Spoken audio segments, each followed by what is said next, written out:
Welcome to the Tech Egg. Don't get scrambled. Enjoy the video. You start acting the moment primary brakes fail or fade. Keep calm and stabilize the steering. First, remove foot pressure from the main brake pedal and hold the wheel steady. This prevents sudden yaw. Then shift to a lower gear to use engine braking while preparing the emergency brake.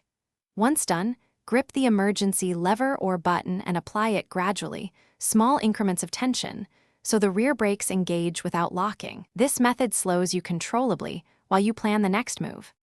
You now focus on controlled application to keep the car stable.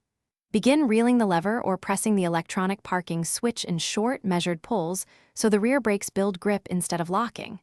While you do that, watch steering and countersteer gently if the rear steps out.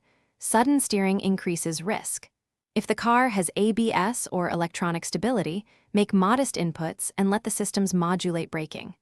Once speed drops, keep checking mirrors and pick a safe area to bring the vehicle to a complete stop. You finish by getting the car fully under control and secured. After speed is reduced, steer to the roadside, engage hazards, and come to a complete stop. Shift into park if automatic or hold neutral with parking brake on for manuals. Make sure everyone exits safely away from traffic. If the emergency brake drags or fails to release, try a controlled release and reapply to free components. Otherwise, call roadside service. One key troubleshooting tip: if it won't release, don't force it. Thanks for watching. Consider subscribing if I helped unscramble your problems.